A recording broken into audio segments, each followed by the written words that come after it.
Vous êtes-vous déjà demandé ce qui se passerait si Luffy renaissait avec tous ses souvenirs et pouvoirs? Réussirait-il à vaincre ses ennemis plus tôt cette fois-ci? Ou changerait-il accidentellement tout pour le pire? Alors, l'histoire commence de la même manière que dans la chronologie principale. Luffy naît et finalement Garp le laisse au village de Fushia. Au fil du temps, avec la connaissance de ses premières années, Luffy décidera de garder ses souvenirs pour lui jusqu'à l'arrivée de Shanks. Cependant, dès que Shanks arrive sur l'île, on verra la première grande différence dans cette chronologie. Pour commencer, Luffy battra le bandit des montagnes tout seul en utilisant le haki. Mais plus intéressant encore, c'est que grâce à cela, Shanks ne perdra pas son bras. Après avoir mangé son fruit du démon, Luffy révélera tout à l'équipage de Shanks. Au début, Shanks ne croira pas l'histoire de Luffy à propos du futur. Cependant, grâce à sa connaissance du fonctionnement de son fruit du démon, Luffy surprendrait immédiatement Shanks en se transformant en forme Nika. Cette transformation suffirait à convaincre Shanks de croire Luffy sur parole. Shanks laissera alors Luffy derrière lui en promettant qu'ils se reverront. Mais avant ça, Luffy demandera à Shanks son chapeau, en expliquant qu'il s'agissait de son bien le plus précieux, symbole de leur promesse de se retrouver. Shanks acceptera volontiers, voyant quelque chose de spécial chez le garçon. Dans les temps qui suivent, Luffy fera semblant d'être un enfant ordinaire devant Garp, Dadan, Ace et Sabo. Il agira ainsi pour profiter à nouveau de ce moment avec eux et pour éviter de changer quelque chose d'important dans l'histoire. Finalement, il vaincra à lui seul les pirates de Blue Jam en utilisant son haki sans impliquer Ace ou Sabo. Sabo tentera quand même de quitter le royaume de Goa pendant la visite du dragon céleste et étonnamment, je pense que Luffy le laisserait faire. Il sait déjà que Sabo survivra, qu'il sera secouru par Dragon et qu'il pourra aider des milliers de personnes en tant que membre de l'armée révolutionnaire. Quelques années plus tard, Ace demandera à Luffy de le rejoindre car cette version de Luffy est bien plus forte et capable que celle de l'histoire principale. Mais Luffy refusera pour pouvoir retrouver son équipage et laisser Ace vivre sa propre aventure. Luffy s'entraînera ensuite en secret pour maîtriser le haki des rois, de l'armement et de l'observation à un niveau avancé. À 17 ans, Luffy quittera enfin l'île de Fushia. Il le fera exactement comme avant, en se cachant dans un tonneau pour être sûr de rencontrer son équipage. Après avoir été trouvé par les pirates d'Alvida, Luffy aidera Koby à se libérer et l'emmènera à Shell's Town. À Shell's Town, il récupérera les sabres de Zoro en échange de son intégration à l'équipage. Ensuite, Luffy dira à Zoro qu'ils doivent aller à Orange Town pour trouver leur navigatrice. Bien qu'il ne comprenne pas ce que Luffy veut dire, il le suivra quand même. Une fois sur place, le duo libérera Nami des pirates de Baggy après avoir parlé aux habitants d'Orange Town. En voyant la force écrasante de Luffy, les pirates de Baggy se rendraient immédiatement et quitteraient l'île. Se rendant compte de la puissance de Luffy, je pense que dans cette version de l'histoire, Nami serait honnête et lui parlerait d'Arlong et de son village. Luffy, qui sait déjà tout, accepterait évidemment de l'aider. Cependant, il lui demanderait d'attendre un peu, car ils doivent d'abord aller au village de Shiro pour obtenir leur navire. Il essaiera d'expliquer à Zoro et Nami qu'il y a un garçon nommé Usopp qui les attend, mais aucun d'eux ne comprendra ce qu'il raconte.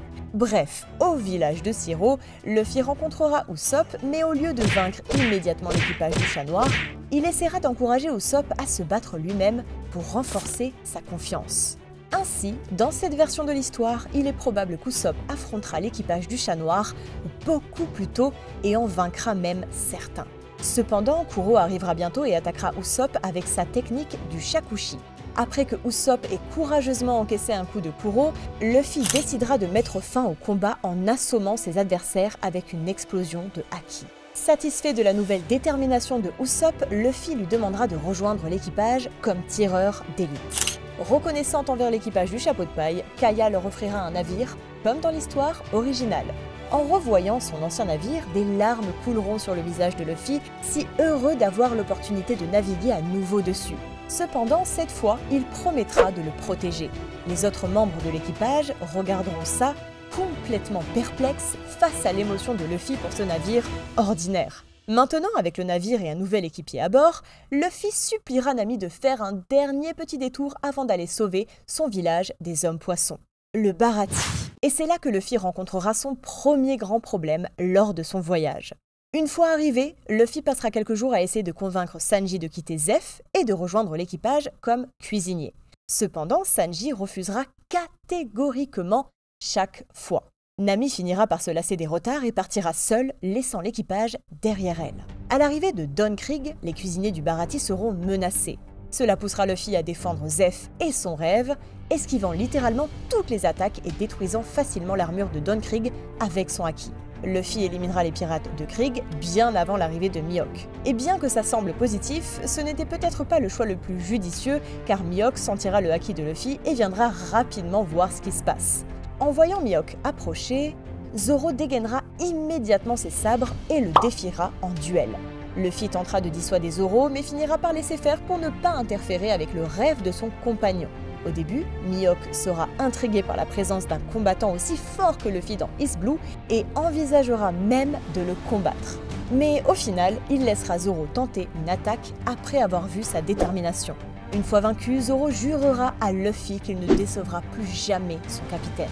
Mihawk échangera ensuite quelques mots avec Luffy, remarquant le chapeau de paille très familier qu'il porte. Fidèle à lui-même, Luffy dira à Mihawk de faire attention à Zoro car il deviendra le plus grand sabreur du monde. Mihawk acceptera avec plaisir Zoro comme futur rival, sentant une part de vérité dans les paroles de Luffy. En voyant la détermination de Zoro, Sanji sera inspiré à quitter le Baratie pour poursuivre son rêve de trouver l'All Blue. L'équipage accostera ensuite au village de Kokoyashi et Luffy se dirigera immédiatement vers Arlong Park. Au lieu d'utiliser son haki des rois pour abréger le combat, Luffy insistera pour battre les grands hommes poissons à main nue. Après avoir vaincu Arlong, Luffy tentera de lui expliquer que ce qu'il fait est mal et qu'il devrait être plus comme Jinbei. Confus et en colère à la mention de Jinbei, Arlong tentera de tuer Luffy une dernière fois mais sera totalement humilié. Avec ça, Luffy détruira tout Arlong Park tandis que l'équipage apprendra les détails du passé de Nami auprès des villageois. Ensuite, Nami et tout son village célébreront la victoire de Luffy. Mais leurs célébrations seront écourtées lorsque Nezumi décidera d'arrêter les chapeaux de paille. Comme Nami était une ancienne membre des pirates d'Arlong, elle sera aussi visée et réalisera que sa meilleure option est de rejoindre définitivement les chapeaux de paille pour protéger son village. La prochaine destination de l'équipage, Locktown.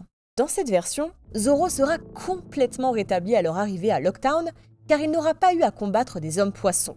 Non seulement cela, mais comme Luffy est incroyablement fort, les pirates de Baggy et Alvida n'essaieront même pas de se venger.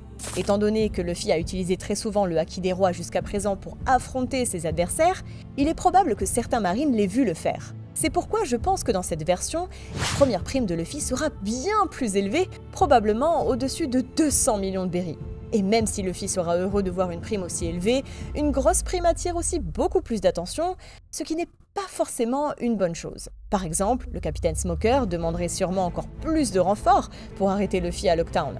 Une fois l'équipage arrivé, tout se passera comme dans l'histoire originale. Ils feront des emplettes et Luffy visitera le bar légendaire où Goldie Roger s'était rendu. Finalement, Smoker repérera Luffy et le poursuivra dans toute la ville, mais malgré tous les renforts, Luffy réussira facilement à s'échapper, tout en veillant à ne pas blesser le capitaine. Dragon observera Luffy depuis l'ombre et n'interviendra pas cette fois pour le sauver. Cependant, il sera visiblement fier de voir à quel point Luffy est devenu fort. Équipé de tout leur nouveau matériel, l'équipage mettra rapidement le cap vers Grand Line. Cependant, cette fois-ci, au lieu de passer par Reverse Mountain, Luffy décidera de traverser Calm Belt pour éviter d'endommager le Vogue Merry. L'équipage, et surtout Usopp, s'opposera fortement à cette décision, craignant les monstres marins. Mais Luffy réussira à les convaincre que tout ira bien. Grâce à son haki des rois et d'observation, Luffy guidera le navire sans encombre à travers Calm Belt, repoussant les monstres marins. L'équipage rendra ensuite visite à Crocus et Laboon, car Luffy voudra empêcher la baleine de se blesser sans cesse. Après avoir calmé Laboon, l'équipage croisera Vivi et Mr. Nine. Fidèle à lui-même, Luffy appellera immédiatement Vivi par son prénom, révélant à tous qu'elle est une princesse. Il tentera de lui expliquer qu'il la connaît déjà et qu'ils se sont déjà rencontrés, mais elle le prendra pour un fou. Pensant que Luffy en sait trop, Vivi pourrait même croire qu'il travaille pour Crocodile. Mais après l'avoir mieux observé, elle se rendra compte qu'il est probablement juste fou. L'équipage arrivera ensuite à Whiskey Peak, et cet arc sera beaucoup plus court que dans l'histoire originale. Tout d'abord, Luffy repérera immédiatement Igaram parmi les bandits et révélera son identité. Les autres bandits attaqueront aussitôt, mais Luffy les neutralisera rapidement avec son haki. Mr. Five et Miss Valentine seront également rapidement submergés par l'équipage et vaincus. Finalement, comprenant que Luffy n'est pas un ennemi, Vivi lui demandera de l'aider à sauver son royaume. En chemin, Robin infiltrera le navire de Luffy, comme dans l'histoire originale, mais après avoir vu sa détermination et sa gentillesse envers elle, elle le trouvera amusant et les laissera continuer. L'équipage arrivera ensuite à Little Garden, et tout se déroulera quasiment de la même manière que dans l'original. Ils réconcilieront les géants et vaincront facilement Mr. Three. Une grande différence dans cette version est que Luffy s'occupera lui-même du gigantesque poisson doré. Les géants ne le mettraient même pas en garde, ayant compris sa puissance. Comme dans l'histoire originale, Nami tombera malade après avoir quitté Little Garden. Luffy demandera alors Chopper, mais obtiendra juste des regards bizarres de l'équipage. C'est là qu'il se rappellera qu'il est temps de visiter l'île de Drum.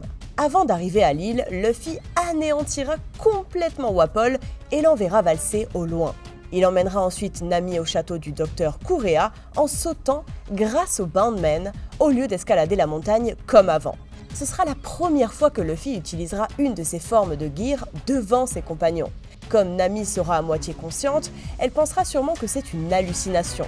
Ne trouvant personne au château, Luffy attendra l'arrivée de Chopper et prendra immédiatement le renne dans ses bras, ce qui le terrifiera.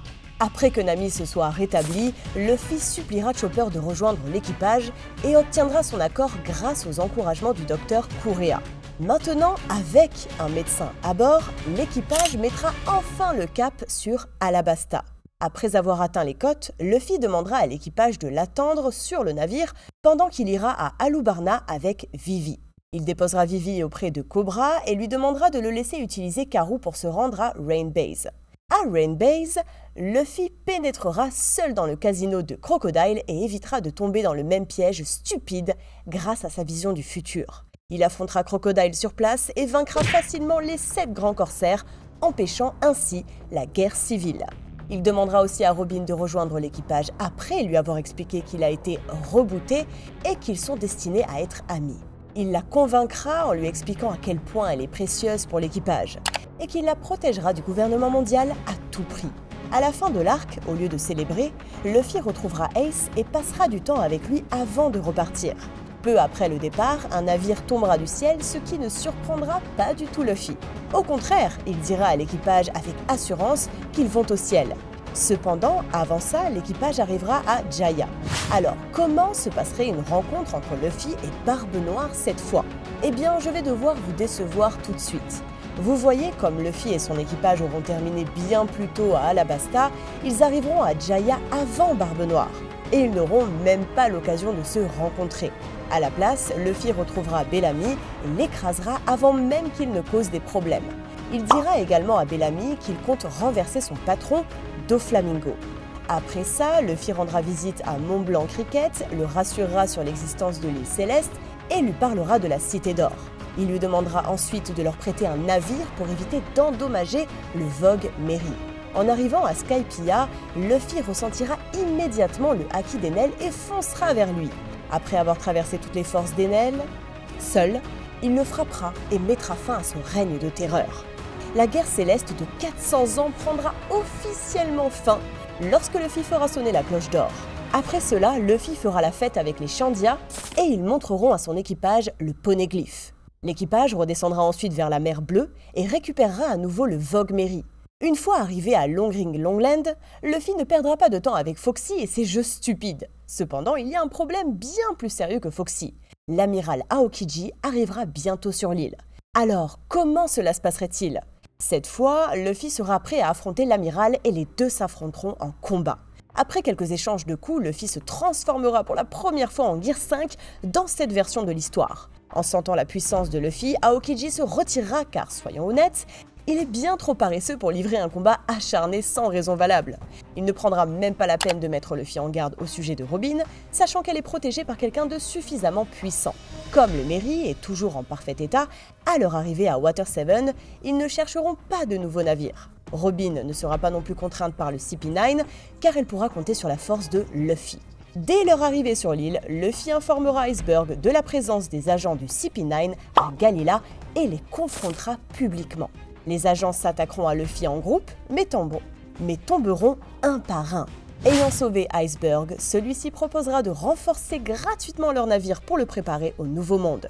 Et bien que tout semble bien se passer dans cet arc, il reste un énorme problème. Où est Franky? Vous voyez, étant donné que l'équipage n'est jamais allé à Enies Lobby dans cette version, ils n'ont jamais tissé de lien avec Franky. Je suis certaine que Luffy ferait tout pour retrouver Franky et le convaincre de rejoindre l'équipage, mais soyons réalistes, Franky rejoindrait-il vraiment un équipage de pirates qu'il ne connaît pas en abandonnant sa famille? Je ne pense pas. C'est pourquoi dans cette version, malgré tous les efforts de Luffy, Franky ne rejoindra pas l'équipage. Luffy s'en voudra et jurera de rester à Water 7 jusqu'à ce que Franky change d'avis. Mais avec l'arrivée de Garp sur l'île, Luffy sera forcé de partir pour protéger son équipage de la marine. Heureusement, le prochain membre à recruter sera bien plus simple à convaincre, car dès que l'équipage approchera du triangle Florian, ils trouveront Brook et Luffy lui demandera immédiatement de rejoindre l'équipage.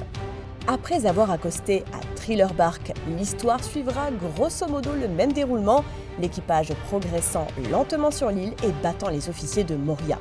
La seule différence est que Luffy sera prêt à affronter et vaincre Horse lui-même au lieu de laisser cette tâche à son équipage. Vous aurez peut-être remarqué que dans cette version, Luffy participe à beaucoup plus de combats que dans l'histoire originale, rendant ainsi le voyage de l'équipage beaucoup plus facile. Mais que diriez-vous si je vous disais que ce n'est pas forcément une bonne chose et que ça aura de graves conséquences à l'avenir? En fait, ces actions ralentiront gravement la progression de l'équipage car ils n'auront jamais vraiment eu à lutter jusqu'ici.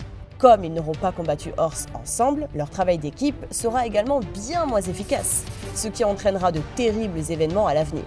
En bref, avec un seul coup renforcé de Haki, Luffy assommera Moria et rendra leurs ombres à tous. L'équipage fera la fête puis quittera Thriller Bark avant même l'arrivée de Kuma. À Sabaody, les événements se dérouleront presque comme d'habitude, jusqu'à ce que Luffy frappe Saint-Charlot et rencontre Riley. Cette fois, Riley sera impressionné par le haki de Luffy et comprendra qu'il s'agit du garçon dont Shanks lui avait parlé. Luffy racontera alors à Riley sa renaissance. Ce que Riley croira immédiatement, contrairement à beaucoup d'autres personnages rencontrés jusqu'ici. Avec leur navire enduit et prêt, l'équipage embarquera pendant que Luffy et Riley affronteront les pacifistas Kuma, Sentamaru et Kizaru. Kuma sera choqué de voir Luffy se transformer en Gear 5 pour affronter Kizaru et comprendra immédiatement que Luffy est le dieu soleil dont il a entendu parler dans les légendes. À partir de là, de grands changements auront lieu. Premièrement, comme Kuma n'aura pas téléporté les chapeaux de paille cette fois, ils poursuivront leur voyage normalement. Cependant, sachant qu'il s'approche du nouveau monde, Luffy devra prendre une grande décision. Il informera son équipage qu'il doit faire une grande pause pour s'entraîner avant d'affronter les ennemis Nouveau Monde. L'équipage se rendra donc à Rusukaina, l'île où Riley a entraîné Luffy dans l'histoire principale. Tout l'équipage commencera son entraînement au haki, probablement avec l'aide de Riley. Après quelque temps, la nouvelle de la capture d'Ace parviendra à Luffy. Il laissera son équipage avec Riley pour partir sauver son frère. La seule qu'il emmènera avec lui sera Nami parce que, il ne peut pas piloter un navire tout seul. Cette fois, Luffy arrivera à Impel Down quelques jours plus tôt, ce qui signifie qu'Ace sera encore en prison. Dans l'histoire originale, Boa aidait Luffy à s'introduire dans la prison, mais cette fois, il devra improviser. La seule véritable menace pour Luffy dans la prison sera Magellan, à cause de son fruit du démon extrêmement puissant. Et même si son poison est quasiment inarrêtable, je pense que Luffy en Gear 5 trouverait une solution. Soit en transformant le poison en caoutchouc, soit en l'esquivant complètement. Bref, dès qu'il aura neutralisé Magellan, plus rien n'empêchera Luffy de progresser dans la prison. Et il arrivera rapidement à la cellule de Ace.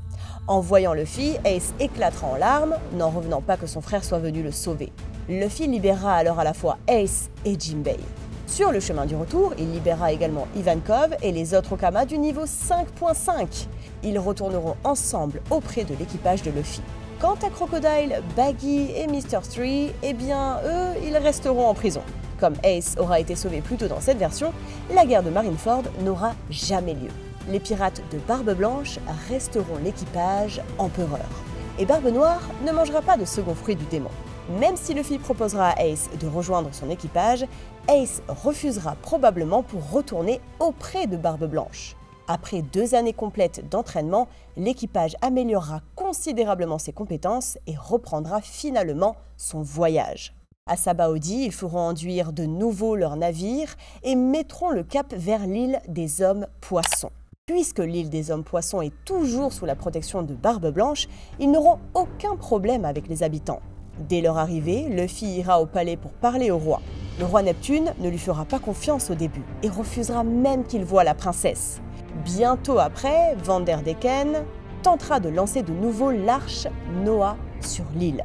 Et Luffy finira par la détruire. Si vous vous demandez pourquoi Oddie Jones n'est pas encore intervenu dans cet arc, c'est parce que, sous la domination de Barbe Blanche, je pense que les nouveaux pirates Hommes-Poissons n'oseront pas attaquer. Cependant, pour être certain, Luffy pourrait avertir le roi Neptune ou Jinbei à propos de Oddie, ce qui suffirait à déjouer ses plans. Une fois cela réglé, l'équipage atteindra Punk Hazard le même jour. Là-bas, ils rencontreront Kinemon et Law en train de se battre devant l'usine de César. Luffy mettra fin au combat et proposera une alliance à l'équipage du Heart. Il promettra également à Kinemon qu'ils sauveront bientôt Wano, ce qui laissera le samouraï perplexe car il n'avait rien demandé. Les forces de César seront rapidement vaincues ensuite. L'équipage poursuivra son voyage aux côtés de Law et Kinemon. Comme Luffy est très fort et encore plus célèbre, Doflamingo ne cherchera même pas à tromper les chapeaux de paille cette fois-ci. De plus, puisque Ace n'est pas mort, il n'y aura pas de tournoi au Colisée pour le Mera Mera no Mi, et les chapeaux de paille ne rencontreront aucun de ces personnages. Dès leur arrivée, Luffy foncera vers le château de Doflamingo. Pendant ce temps, le reste de l'équipage s'occupera de ses officiers et libérera peut-être les Tontata. Sentant que Luffy est un adversaire valable, Doflamingo ne perdra pas de temps à essayer de retarder le combat. Avec son fruit éveillé, il opposera une résistance correcte avant que Luffy n'utilise Gear 5 pour l'anéantir totalement. Pendant ce temps, Law et les autres chapeaux de paille détruiront l'usine d'armes et sauveront Kanjuro.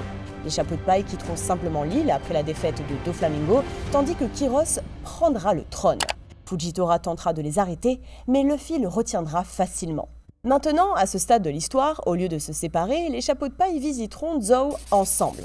Ils trouveront Raizo et intercepteront l'attaque de Jack avant l'arrivée de l'équipage aux 100 bêtes. Luffy enverra alors Jack voler au loin depuis la mer depuis Zou. En gagnant la confiance de Nekomamushi et Inuarashi, les chapeaux de paille obtiendront le poneglyphe. Pendant ce temps, Sanji recevra une lettre de Big Mom concernant son mariage. Étant donné la force de Luffy à ce moment-là, il pourrait simplement ignorer la lettre. Pas vrai ? Eh bien, pas vraiment. En fait, la véritable raison pour laquelle Sanji est allé à Whole Cake n'était pas la peur de Big Mom, mais parce qu'elle avait menacé de tuer Zeff. C'est pourquoi je pense que Sanji accepterait toujours de se rendre à Whole Cake, même dans ce scénario. Donc, une fois de plus, Luffy et l'équipage le suivraient, mais cette fois, Luffy aurait pour objectif de battre Big Mom pour avoir menacé Zeff. N'étant pas impliqué dans ce plan, Law se concentrera plutôt sur la collecte d'informations à Wano avec son équipage et les fourreaux rouges. En entrant dans Totoland, l'histoire se déroulera à peu près de la même manière jusqu'à ce que Luffy affronte Cracker et le batte en quelques minutes au lieu de plusieurs jours. À ce moment-là, une Big Mom furieuse enverra tout son équipage à leur poursuite. Mais cette fois, Luffy saura à quel point il est dangereux de combattre tout l'équipage en même temps et ordonnera à son équipage de battre en retraite temporairement. Il retournerait sur le navire et irait directement à Whole Cake Island pour affronter Big Mom personnellement. Une fois là-bas, Luffy affrontera seul Big Mom car aucun de ses compagnons n'est prêt à affronter un empereur de la mer. Alors, pourrait-il gagner ? Bien sûr ! En jugeant tout ce que nous avons vu, Big Mom devrait être plus faible que Kaido dans une certaine mesure. Et comme Luffy a vaincu Kaido relativement facilement en Gear 5, cela ne devrait pas poser de problème. L'équipage se retirerait ensuite de l'île, Pedro étant toujours vivant dans cette version. Avec la défaite évidente de Big Mom, des ondes de choc parcourront le monde de One Piece. Je pense que Luffy serait nommé empereur de la mer plutôt que dans l'histoire principale, remplaçant Big Mom. Garp entendra parler des exploits de Luffy sur l'île des Hommes-Poissons, alors qu'il escorte le roi Neptune et Shirahoshi vers la Terre Sainte. Luffy deviendra également le sujet principal de discussion lors de la rêverie cette fois-ci. Mais pas que! Ace entendra parler de Luffy et sera extrêmement fier de son frère. Avec autant d'événements, le plan de Fujitora visant à abolir le système des Shichibukai ne sera même pas envisagé cette année, ce qui signifie que les corsaires continueront d'exister. À cause de ça, la Cross Guild ne serait jamais créée. Mais plus intéressant encore, Koby ne serait pas capturé par Barbe Noire. Vous voyez, la seule raison pour laquelle Koby a été capturé est qu'il était allé sur Amazon Lily pour traiter avec Boa. ce qui n'arriverait pas cette fois-ci.